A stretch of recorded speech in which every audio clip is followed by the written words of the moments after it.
My face is melting. My face is melting already. How about that, ladies and gentlemen? The Pretty Reckless here on iHeartRadio Live. And that great song, Follow Me Down. This is iHeartRadio Live, and I'm Jonathan Clark. Taylor, you've been touring, no surprise, I'm going to ask the question everyone asks you, almost nonstop touring since your debut album, Light Me Up. How did all that performing affect you guys and the writing of the songs and how you play now? Well, I think when we first wrote Light Me Up, we hadn't toured as a band yet. We made the record first and then went on the road, and we don't play with tracks or anything, so we had to figure out how to make this really produced record and strip it down to just the four of us. And we learned that there's nothing left to do but turn up the guitars, and that just naturally makes everything heavier. I'm a big fan of that. So I think we definitely kept that in mind with Going to Hell, and it's really, there's not much production. It's just two guitars, bass, drums, and vocals, and yeah. And I want to hold up this beautiful album that you just mentioned.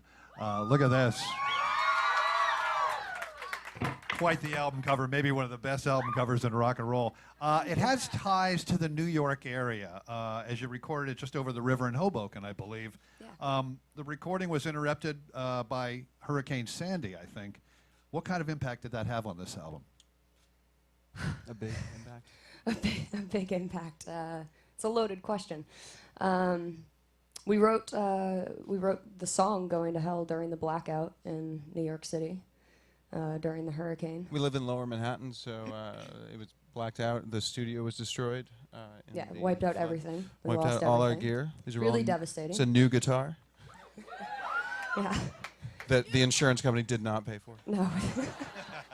No, it was devastating. We lost everything, but we did get a song and our title track out of it, I guess. So something came out of it. Well, I think we're ready for another song, folks, right?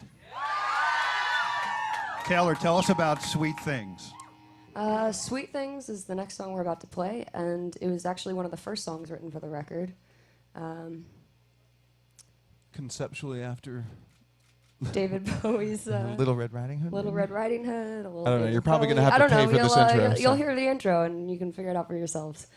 All right, ladies and gentlemen, the Pretty Reckless and Sweet Things.